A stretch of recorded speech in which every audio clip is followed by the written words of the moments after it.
Hi. We're cooking tonight. This is the third recording I do. So, given what I presented just before, I want to discuss a little bit of what karma is. What is karma? Well, karma, the word karma, just means action and reaction, the law of action and reaction. And in the Buddhist context, it means it's the ethical or the moral law of the workings of the mind. There is, in Buddhism, there is no creator God, no punishment or reward for good or bad behavior. But in a sense, the results are very much similar to what the prophetic traditions say. I see it as a matter of superstition that the prophetic traditions show a connection between action and reaction and attribute it to a personal God, a person God that was pulling the strings, just as the dietary laws were considered commandments from God, because people saw a connection between, lack of cleanliness and disease, and attribute that to the punishment from God, where it's really due to natural law. We could regard karma in the same way. There's no reward or punishment. However, karma is defined, positive karma or virtue, it's the same word, virtue, it's usually called virtue, is a deed that brings about a positive or pleasurable or desirable result. And negative karma is a deed that brings about a negative or painful result. Very simple. Of course, that's a secular definition.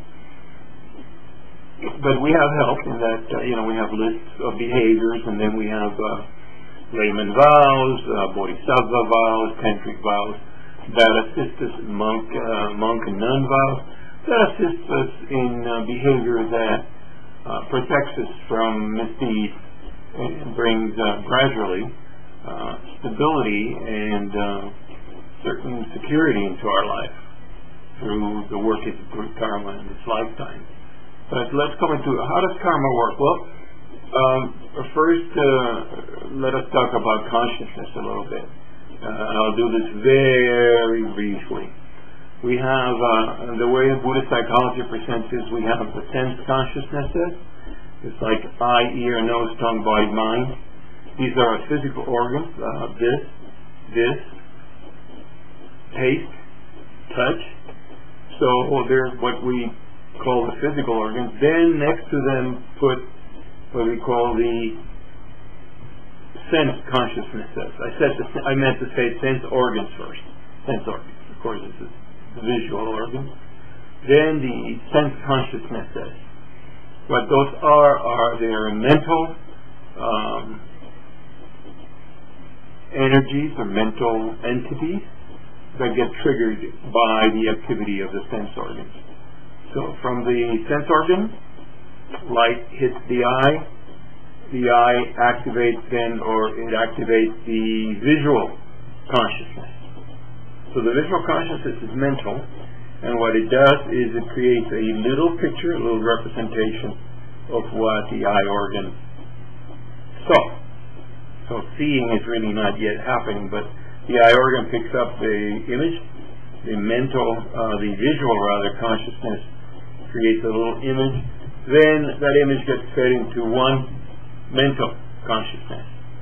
So all the six sense consciousnesses, eye, ear, nose, tongue, body, mind, and mind, all feed into mind. So the mental consciousness gathers. It's kind of like how you synchronize sound and picture in a movie. It all gets fed into the mind consciousness. The mind consciousness receives these little pictures from the sense consciousnesses and creates a composite picture. Now, from the mind consciousness, it goes to something called the conveyor belt consciousness, we might call it, and that carries the impression to something called the alaya, which is the repository. It's like a basket that receives impressions and stores them. You might say that's where memory is. The alaya is individual, however, it's connected to a universal alaya, universal memory. But for now, let's concentrate on the individual. So the repository is the alaya. So every time there's an action which is in the mind creates karma, creates a karmic seed. This seed then is transferred with the manovijnana or conveyor belt consciousness to the alaya, vijnana. The alaya stores them. It's kind of like creating seeds that then go into storage, and when the time is right, just like a seed, when it gets light, it gets warmth, it gets moisture, it sprouts. And what happens is, again, we have a movement of the mind driven by will, by volition. This movement creates a seed. The seed gets stored in the alaya, and when that seed is ripe, it ripens into a new event. Could be a physical event, could be a mental event. For example, somebody yells at me, I yell back. The act of yelling gets imprinted in the karmic seed. In some future time, then it could ripen in different things. It could ripen into an environment where people are fighting each other. It could ripen into a greater tendency on my part to yell.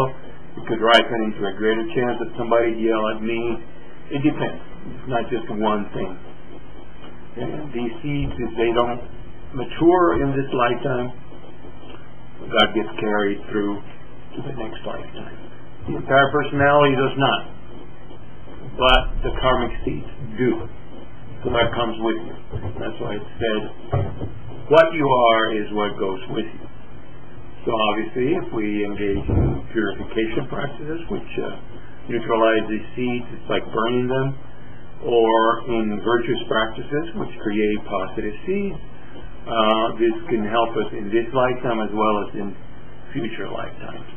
It is said that a sincere Buddhist practitioner is protected from the three lower levels of rebirth, which we haven't discussed, but at some point we will.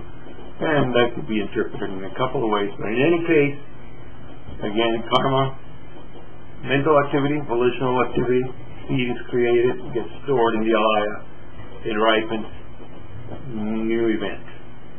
Again, this can go on and on and on, and that's why it's called samsara. So realization, enlightenment, is actually freedom from both positive and negative karma. I mean, it's a supremely positive state, but a state that is free from conditioning, from these ups and downs. And enlightened state, someone who functions through the wisdom mind, or at the moment, for example, when we're practicing meditation for a lot of the time, or someone who's realized the wisdom mind and then tries and rests as much as possible, or someone who's a really accomplished practitioner who is able to sustain, abiding in the nature of the mind, half hour, a day, a month. No karma is generated while we abide in the wisdom mind. Of course, that's a high level, it's direct realization, but it's the goal of the practice. So that's karma, and that's why we must be very respectful all the way up to realization of karma.